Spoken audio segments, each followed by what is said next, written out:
Hello दोस्तों, Rana group of education के YouTube channel platform पे मैं आर के राणा आप लोगों का स्वागत करता हूं।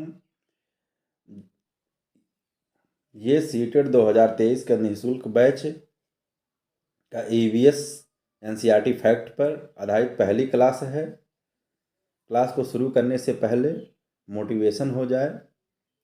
मुश्किलों से भाग जाना आसान होता है। हर पहलू ज़िंदगी का इम्तहान होता है। डरने वालों को मिलता नहीं कुछ ज़िंदगी में, लड़ने वालों के कदमों में जहान होता है। जी हाँ दोस्तों, तो आज की लड़ाई शुरू की जाए। मुख्य थीम 6 होती है। उप थीम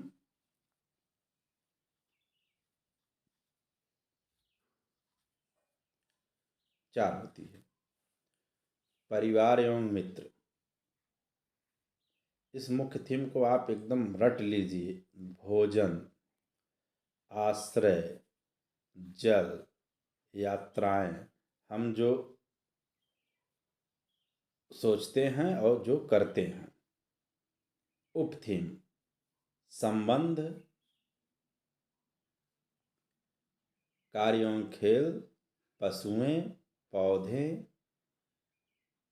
ये 4 उप थीम होती हैं। परीक्षा में पूछा गया प्रश्न है कि कार्य एवं खेल किसकी उप थीम है। तो आप इसको याद रखिए, ये परिवार एवं मित्र की उप थीम है। मुख्य थीम परिवार एवं मित्र है, इसी की उप थीम है ये चारों। ये कई बार पूछा गया प्रश्न है सीटेट में।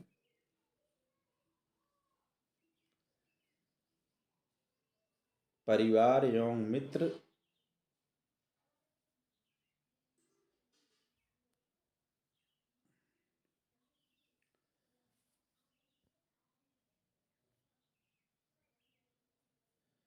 परिवार एवं मित्र में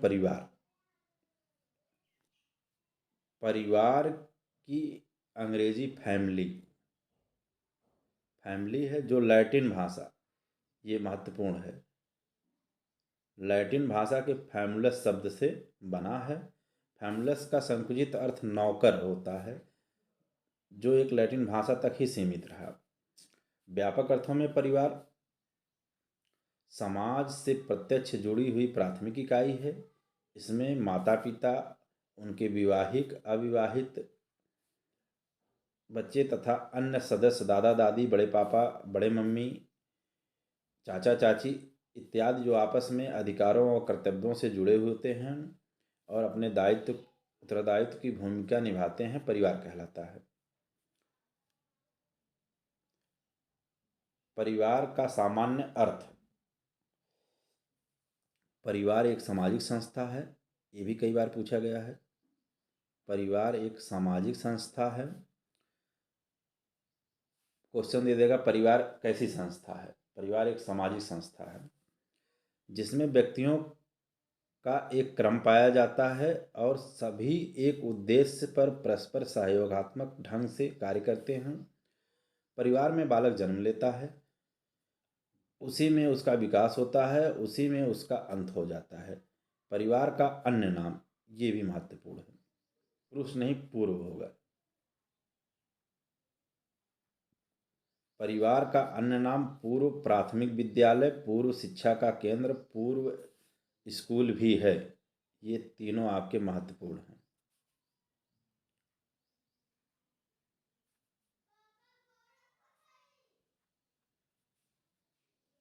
परिवार में बालक अनौपचारिक शिक्षा, औपचारिक नहीं अनौपचारिक शिक्षा अर्थात स्वाभाविक रूप से जन्म से लेकर मृत्यु तक सीखता है।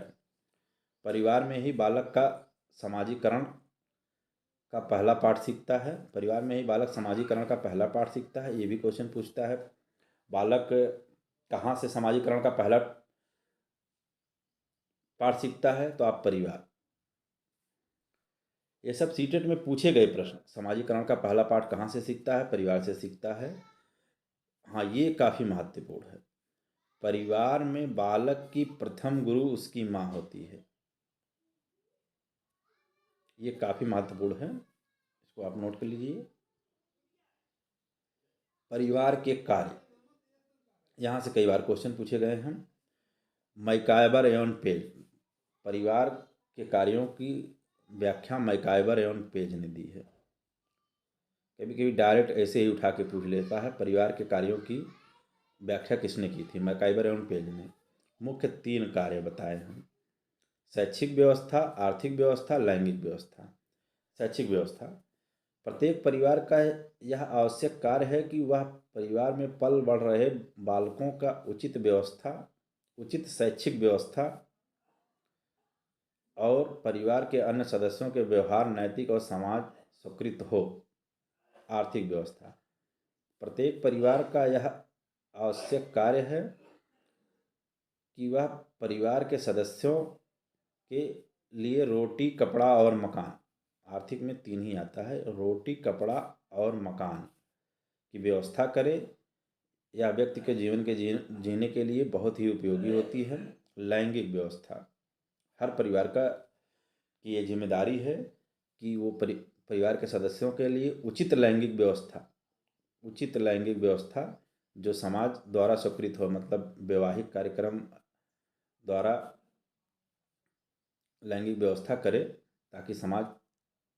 ताकि परिवार सुचारू रूप से चल सके। परिवार के अनावश्यक कार्य, ये काफ़ी महत्वपूर्ण है। परिवार के अनावश्यक कार्य, मनोरंजन की व्यवस्था करना परिवार का अनावश्यक कार्य है।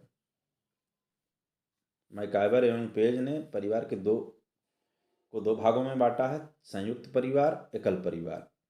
संयुक्त परिवार वह होता है जिसमें 2 या 2 से अधिक पीढ़ी के लोग आपस में अधिकारों और कर्तव्यों से जुड़े हुए होते हैं और अपने अपने उत्तरदायित्व की भूमिका निभा रहे होते हैं। वह संयुक्त परिवार होता है। जैसे दादा दादी, माता पिता, चाचा चाची, बड़े पापा, बड़ी मम्मी, ये संयुक्त परिवार होता है। एकल परिवार, सबसे ज़्यादा क्वेश्चन एकल परिवार से पूछा जाता है। एकल परिवार में माता पिता और उनके अविवाहित बच्चे, बस इतना ही याद रखिए कि एकल परिवार में माता पिता और उनके अविवाहित बच्चे, इसके सिवा कुछ भी अगर उसमें जोड़ता है तो वो संयुक्त परिवार में चला जाता है। उसमें माता पिता और उनके अविवाहित बच्चे, बस यही एकल परिवार में होते हैं, बाकी सब संयुक्त परिवार में होते हैं। बस इतना याद रखिए।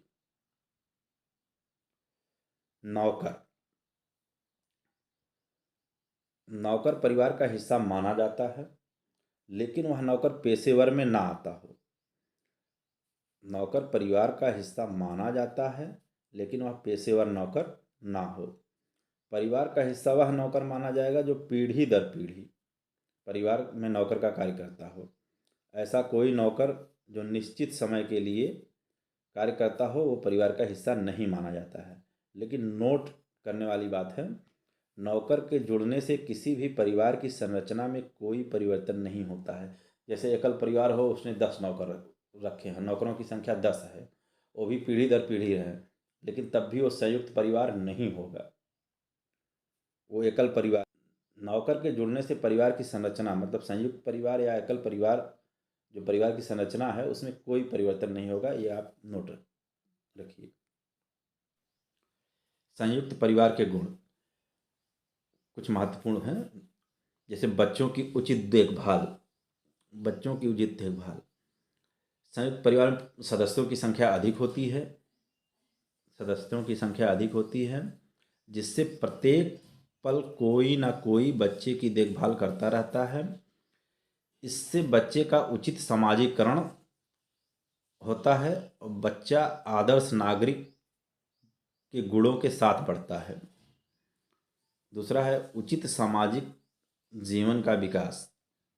संयुक्त परिवार में मुखिया परंपरा पाई जाती है, जिससे व्यवहारों में प्रत्येक समय नियंत्रण रखा जाता है। इससे परिवार के सभी सदस्य के नियमों और प्रथाओं परंपराओं के अनुसार व्यवहार करते हैं, जिससे उचित सामाजिकरण का विकास होता है। आर्थिक बचत, संयुक्त परिवार में मुखिया होता है जो सभी प्रकार की बचत के कार्यों को खुद करता है। इससे धन का खर्च कम होता है, अनावश्यक खर्च नहीं होते हैं। आर्थिक बचत के लिए अनुकूल माहौल होता है। संयुक्त परिवार में आर्थिक बचत का बहुत ही अनुकूल माहौल होता है। चौथा है कार्यों का आसानी से होना। संयुक्त परिवार में सदस्यों की संख्या अधिक होती है, बड़े से बड़े कार्य को वो विभाजन करके आसानी से संपादित कर सकते हैं। संयुक्त परिवार के दोष, सबसे पहला यही है कि व्यक्तित्व का समुचित विकास का अवसर उपलब्ध नहीं हो पाता है। परिवार में मुखिया परंपरा होती है, जिससे वो लोग मुखिया से डरे रहते हैं, तो वो अपने व्यक्तित्व का खुलकर प्रयोग नहीं कर पाते हैं, इसलिए उपलब्ध नहीं हो पाता है। कलह की संभावना, ये काफ़ी महत्वपूर्ण है। संयुक्त परिवार में कलह की संभावना अधिक रहती है। आवश्यकता पूरी होने पर अधिकांश सदस्यों का आलसी हो जाना। जैसे सदस्य ज़्यादा हैं, कोई एक कमा रहा है तो दूसरा नहीं भी कमा रहा है तब भी चल रहा है, क्योंकि अगला कमा के पूरा खर्चा चला रहा है। इससे सदस्य आलसी हो जाते हैं। संयुक्त परिवार में कठोर नियंत्रण, ये भी संयुक्त परिवार का दोष है। एकल परिवार के गुण, अब आते हैं एकल परिवार पे। एकल परिवार के गुण, व्यक्तित्व का समुचित विकास का अवसर। जाहिर सी बात है, जो संयुक्त परिवार के दोष होंगे वही आपके एकल परिवार के गुण होंगे। उसमें संयुक्त परिवार में आपने देखा कि व्यक्तित्व का समुचित विकास नहीं हो पाता है, क्योंकि उसमें मुखिया होता है और बंदिशें होती हैं। इसमें बंदिशें नहीं होंगी। एकल परिवार रहेगा, छोटा परिवार रहेगा, 2 ही 3 लोग रहेंगे। व्यक्तित्व का समुचित विकास का अवसर, एकल परिवार में नियंत्रण का अभाव पाया जाता है, ये अभाव होगा।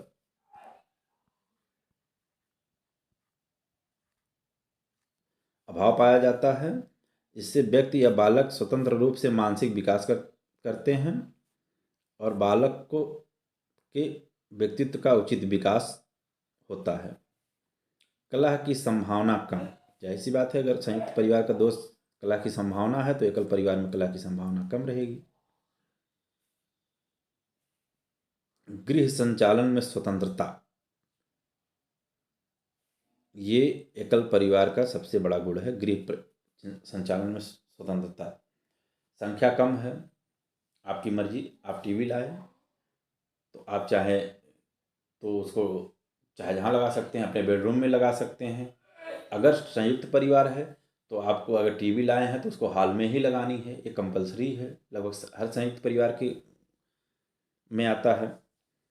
हाँ, अगर एकल परिवार है तो आप अपने बेडरूम में भी लगा सकते हैं, रोक टोक नहीं होती है। गृह संचालन आप चाहे जैसे कीजिए। अगर आज एकल परिवार है, कहीं से आए, खाना बनाने की इच्छा नहीं है तो होटल में चले जाएंगे, लेकिन संयुक्त परिवार में यह मुमकिन नहीं है। अगर आप आए हैं तब भी आपको खाना बनाना है, एकल परिवार में आप होटल में चले जाइए। तो गृह संचालन में स्वतंत्रता रहती है। एकल परिवार के दोष, जो संयुक्त परिवार के गुण होंगे वही एकल परिवार के दोष होंगे। जैसे संकट के समय दयनीय स्थिति, मान लीजिए पत्नी की तबीयत खराब है, पति को ऑफिस जाना है, बच्चे छोटे छोटे हैं, अब बच्चों को कौन देखेगा और पत्नी को कौन देखेगा। इस स्थिति में एकल परिवार के ये दोष माने जाते हैं। बच्चों की उचित देखभाल की व्यवस्था ना होना, एकल परिवार में बच्चों की उचित देखभाल नहीं हो पाती है। अनुभव का अभाव, जाहिर सी बात है, इसमें अनुभव का अभाव होता है। उसमें कई लोगों का अनुभव मिलता है, इसमें अनुभव का अभाव होता है। पारिवारिक वृक्ष, ये भी कई बार पूछा गया है। पारिवारिक वृक्ष होता है जिसे जो बच्चों परिवार को वृक्ष की संरचना में दिखाया जाए। जैसे परिवार को वृक्ष की संरचना में दर्शाना ही पारिवारिक वृक्ष है। जैसे ये आपके हो गए दादा दादी, उसके बाद आपके मम्मी पापा, चाचा चाची, बड़े पापा, इनके लड़के, इनके लड़के, ये आपका पारिवारिक वृक्ष हो गया। ये वृक्ष की संरचना दिख रही है ना, ये आपका पारिवारिक वृक्ष हो गया। दादा दादी जड़ हो गए, ये वृक्ष हो गया, ये है पारिवारिक वृक्ष। धन्यवाद दोस्तों, आज की क्लास के लिए बस इतना ही। अगर आप इस क्लास की PDF चाहते हैं तो राणा ग्रुप ऑफ एजुकेशन का टेलीग्राम चैनल ज्वाइन कर लें। उसमें आपको PDF मिल जाएगी और टेलीग्राम का लिंक डिस्क्रिप्शन बॉक्स में भी दिया गया है, आप वहाँ से भी जाकर PDF को डाउनलोड कर सकते हैं। धन्यवाद।